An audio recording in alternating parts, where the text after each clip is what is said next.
Halo semuanya, selamat datang kembali di On Road Indonesia. Progres dari pembangunan Tol Harborough 2 yang menghubungkan kawasan Tanjung Priuk langsung sampai ke Simpang Susun Pluit tanpa ada interchange di bagian tengah telah mencapai 44% lebih. Dengan begitu, maka setengah pekerjaan telah dilakukan. Panjang dari tol ini adalah 9,69 km dengan biaya mencapai 5 triliun lebih. Terdapat beberapa segmen pada saat proses pembangunan dilakukan. Nah, pembangunan pertama kali di groundbreaking pada tanggal 17 Agustus tahun 2019. Kemudian secara target harusnya selesai kemarin di tahun 2024 atau 2025. Namun mungkin karena ada kendala sehingga untuk target penyelesaian diundur menjadi tahun 2026 ini di akhir tahun 2026 untuk sisi selatan atau yang menghubungkan jalur dari arah Tanjung Priuk menuju ke arah Pluit. Sedangkan untuk sisi utara dari Pluit ke arah Tanjung Priuk adalah di tahun 2027.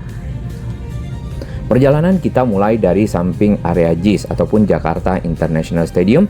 Di bagian pinggir ini sudah ada rem yang nantinya akan menghubungkan Jalan Tol Pelabuhan 1 yang saat ini kita lewati dengan Jalan Tol Pelabuhan 2. Arus kendaraan yang dari arah timur atau dari belakang kita bisa langsung naik ke rem ini bergabung dengan arus kendaraan yang dari arah Tanjung Priuk yang menyeberang di atas kita menuju ke arah Simpang Susun Pluit. Secara desain awal adalah seperti ini. Untuk arus kendaraan yang dari arah Tanjung Priuk itu menghubungkan langsung Tol Harborough 2 ke arah TGPA ataupun Tanjung Priuk Port Access. Terdapat dua jalur satu yang rem masuk ataupun on rem dari arah Tanjung Priuk, satu lagi dari arah Ancol menuju ke Tanjung Priuk berupa off rem. Hanya saja Jalan RE Marta Dinata nanti di bagian depan mungkin akan dilakukan rekayasa atau ada model arus lalu lintas yang berbeda karena saat ini jalur tersebut seperti memotong jalur RE Marta Dinata ataupun jalur tol itu.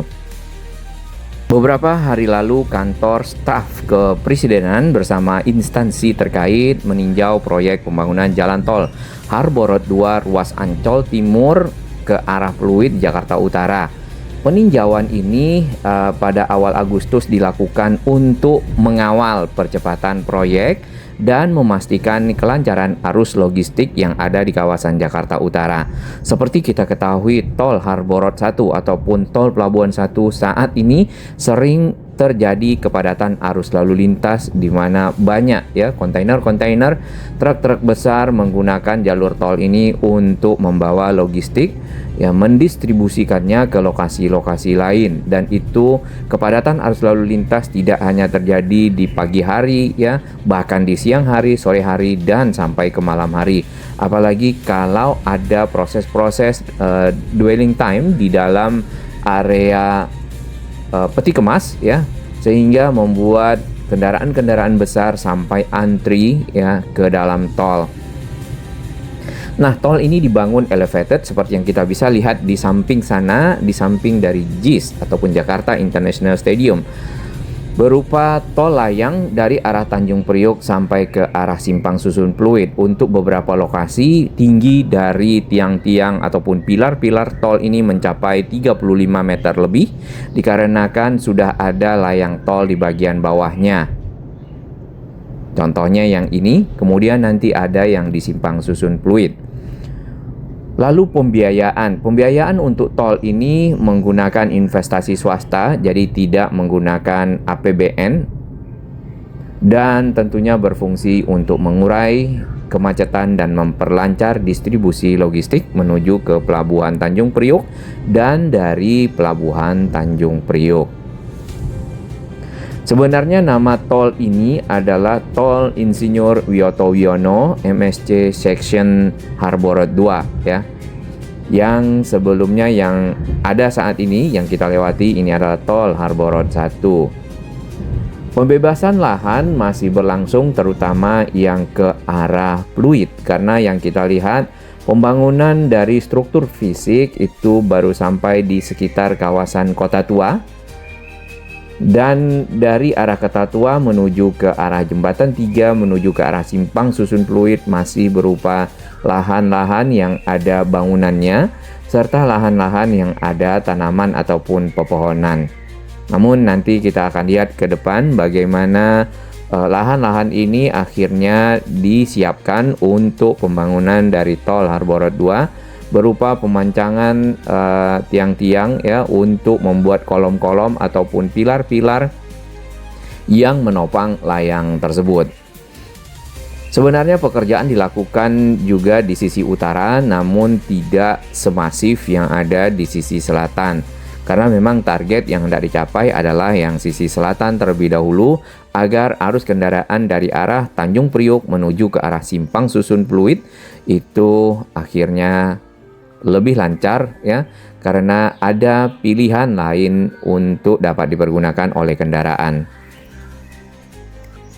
Sekilas informasi tentang ringkasan proyek Tol Harbor 2 untuk pengembang yang melakukan ya proses pembangunan dari Tol Harbor 2 ini adalah PT Citra Marga Nusapala Persada ataupun CMNP Bapak Yusuf Hamka. Kemudian pelaksana konstruksi adalah Kerjasama Operasi ataupun KSO PT Wijaya Karya Tbk dan juga PT Girder Indonesia.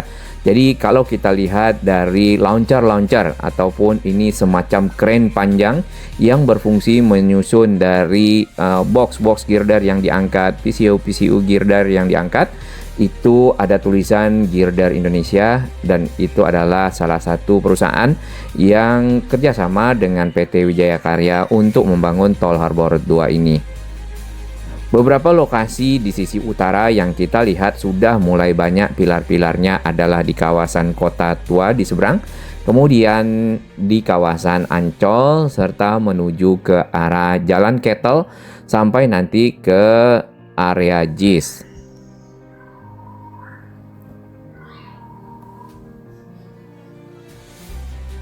Ini adalah informasi yang bisa didapatkan di media sosialnya Badan Pelaksana ataupun Pengatur Jalan Tol ya.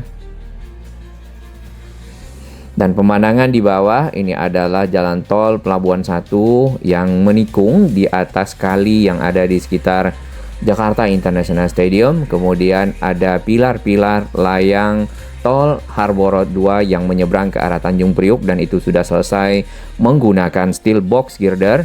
Serta ada lagi rem ya ataupun jalur turun dan langsung terhubung dengan Tol Harbor Road 1 dari Tol Harbor Road 2 nanti yang dibangun menuju ke arah timur atau ke arah Sunter, ke arah Tanjung Priok, Cawang dan seterusnya. Total investasi mencapai 15,8 triliun ya. Sedangkan tadi yang 5,02 triliun adalah nilai kontrak untuk KSO ataupun kerjasama Wika dengan Girder Indonesia. Nah, ini sudah kelihatan tulisannya Girder Indonesia. Kemudian secara fisik sudah mencapai keseluruhan 32,31%. Lalu untuk termasuk bukan fisik sudah mencapai 44%.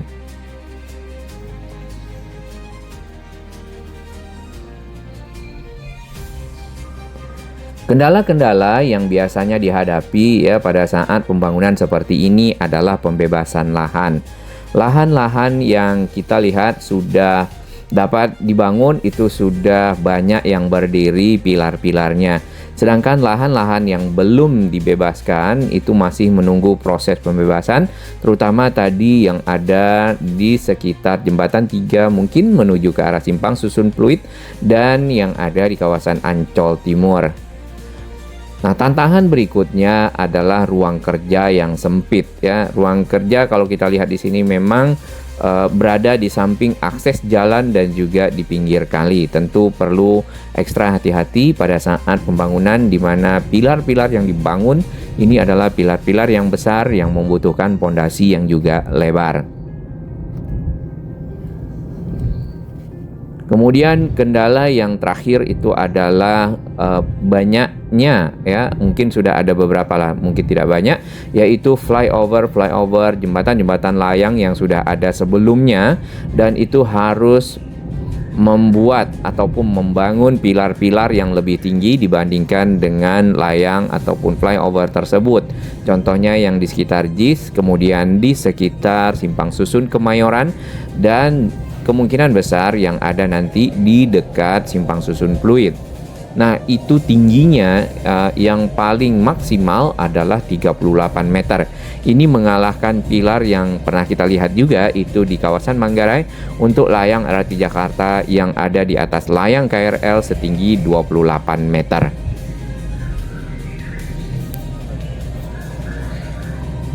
Di bagian pinggir itu yang sudah selesai, sudah ada parapetnya adalah layang tol Harbor Road 2 yang ada di sisi selatan. Sedangkan yang di sisi utara barusan saja kita melihat berupa tiang-tiang ataupun pilar-pilar saja yang sudah berdiri, tinggal dilanjutkan dengan pierhead. Ini adalah salah satu contoh kendaraan-kendaraan besar ya yang melewati tol Harbor Road 1. Penggunaan box girder ya, ini cukup banyak yang kita perhatikan di kawasan menjelang ke Jalan Gunung Sahari setelah flyover Kemayoran. Kemudian di sini mulai ada pekerjaan untuk pembangunan pagar pembatas ataupun parapet dari jalan tol yang baru.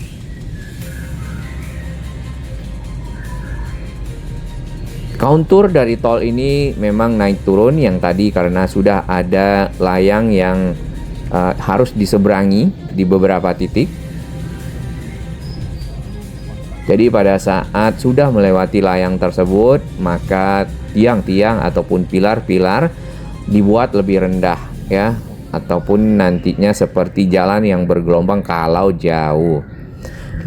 Nah, bagusnya untuk area-area yang tadinya banyak bangunan-bangunan liar di pinggir tol akhirnya dibongkar, kemudian dirapikan, tanahnya dipakai untuk pembangunan tiang-tiang ataupun pilar-pilar dari tol Harbor Road 2. Di bagian pinggir ini layangnya lebih tinggi dengan girder launcher ya, berupa rangka-rangka baja yang panjang, fungsinya untuk mengangkat box girder ataupun beton girder ke bagian atas, lalu dibentangkan di antara pilar-pilar dan membentuk struktur penopang jembatan layang ataupun layang tol.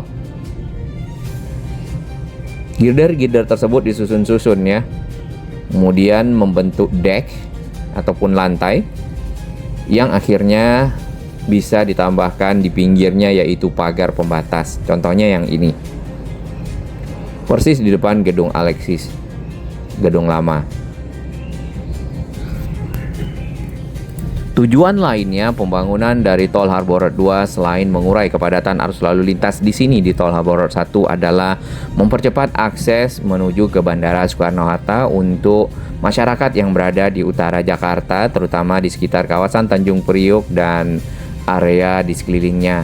Dengan begitu maka tidak ada lagi ya pintu-pintu keluar tol kalau kita naik ke tol Harbor Road 2 tersebut langsung sampai di Simpang Susun Pluit dan mungkin tidak akan terimbas kalau ada kepadatan arus lalu lintas di tol Harbor Road 1 ini, misal kalau ada acara-acara di sekitar Ancol yang cukup ramai sehingga kemacetan ya itu sampai ke dalam tol.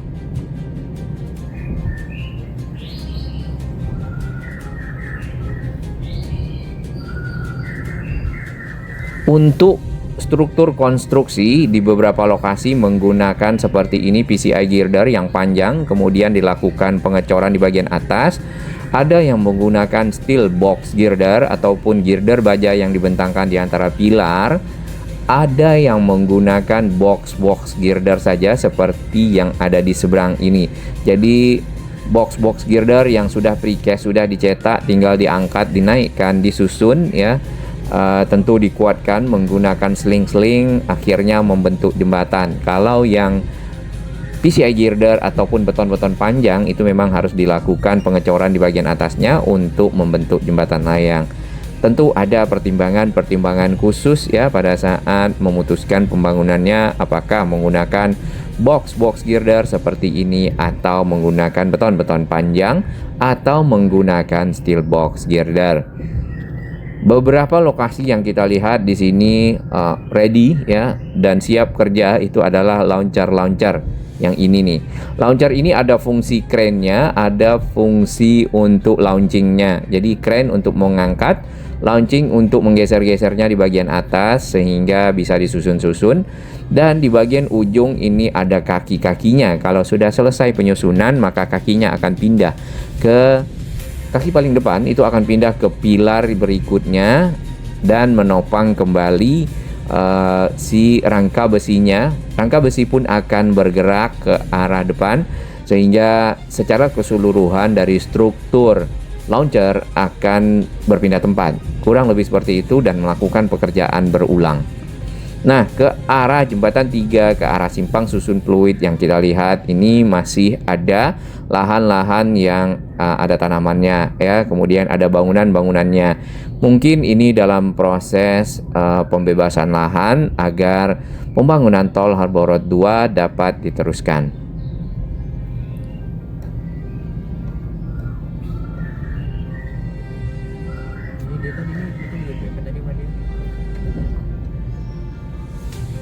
Di sini juga cukup banyak kawasan padat penduduknya yang di samping. Beberapa lokasi yang kita lihat baik itu di ujung Jalan RE Marta Dinata yang menyeberang ke arah Jalan Lodan itu benar-benar dibongkar, kawasan yang banyak bangunan-bangunannya di pinggir tol. Lalu juga di sekitar Jalan Tongkol yang menghubungkan kawasan Kota Tua ke arah Pelabuhan Sunda Kelapa.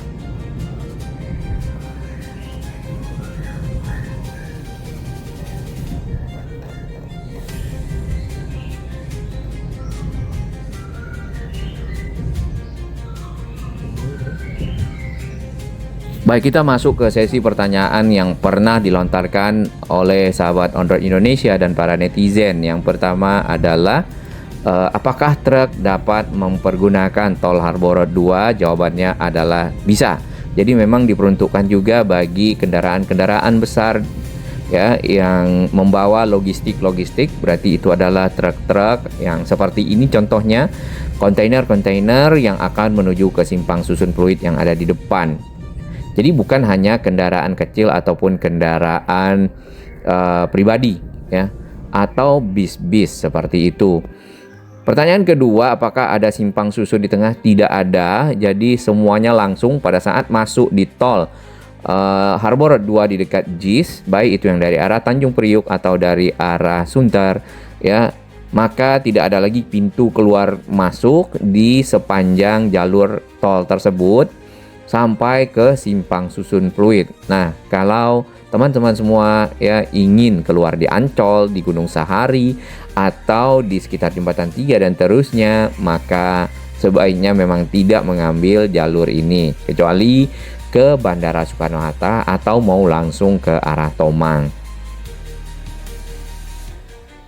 Pertanyaan ketiga, kapan tol ini selesai? Karena macet sudah cukup parah ya untuk tol Pelabuhan 1 seperti yang kita lewati saat ini. Lalu berikutnya di Jalan RE Marta Dinata pada saat konstruksi juga terjadi kepadatan. Nah, seperti informasi di awal, untuk target penyelesaian ya di jalur selatan, yaitu jalur yang sedang dibangun saat ini yang sangat masif yang di seberang, itu selesai di akhir tahun 2026. Kalau kita lihat ya untuk lahan, ya mudah-mudahan lahannya selesai, mungkin bisa ya.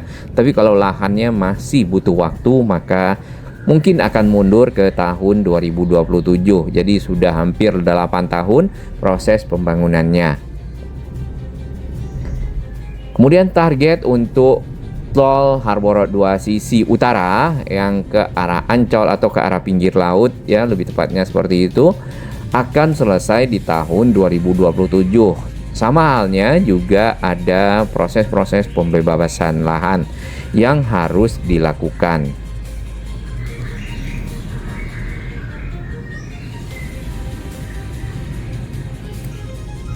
Jadi kemarin pelaksana tugas PLT Deputi 4 Kepala Staf Kepresidenan Pak Fajar Dwi Wisnu Wardani dalam peninjauannya di Jakarta Utara ya di hari Kamis menyampaikan tol elevated tol Harbor Road 2 yang dikerjakan oleh PT CMNP Citra Marga Nusapala Persada Tbk ini terus didorong agar dapat selesai secepatnya untuk mengurai kemacetan ya, kepadatan arus lalu lintas di wilayah sepanjang jalur tol di Jalan RE Marta Dinata dan menjaga akses logistik nasional di Pelabuhan Tanjung Priuk. Jadi ada dampak-dampak yang mungkin secara nasional ya impact-nya. Dengan adanya tol ini maka akan lebih lancar lagi dari logistik-logistik tersebut proses pendistribusiannya. Nah jadi menurut Pak Dwi beliau mengatakan kami juga bergerak bersama untuk membantu manakala memang ada hal-hal yang perlu dilakukan ya untuk melakukan de-bottlenecking. Jadi kalau ada bottleneck, kendala-kendala seperti itu maka dapat disampaikan dan dibantu oleh Deputi 4 Kepala Staf Kepresidenan mungkin secara lembaga dalam hal ini.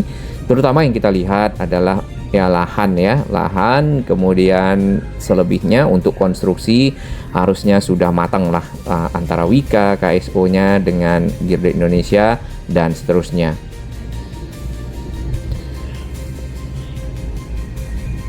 Nah, jadi sampai dengan bulan Juli kemarin total progres konstruksi tol Harbor Road 2 sudah 44,12% dengan jumlah lahan yang sudah dibebaskan mencapai 253.291 meter persegi. Udah lumayan ya, atau 65% dari total lahan yang harus dibebaskan dan digunakan untuk membangun tol Harbor Road 2 ini, yaitu 319.895 meter persegi. Lumayan ya.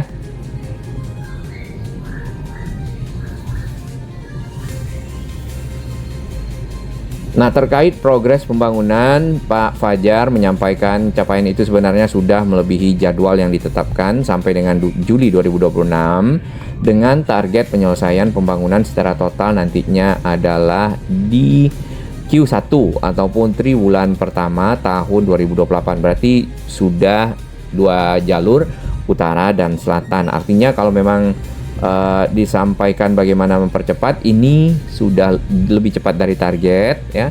Dengan target yang baru tetapi tetap harapannya selesai ya.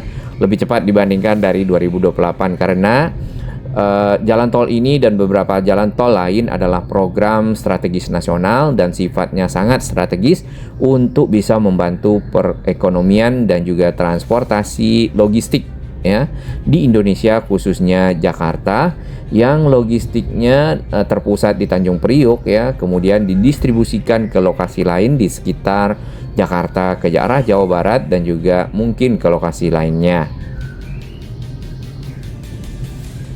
Kita nantikan ke depan.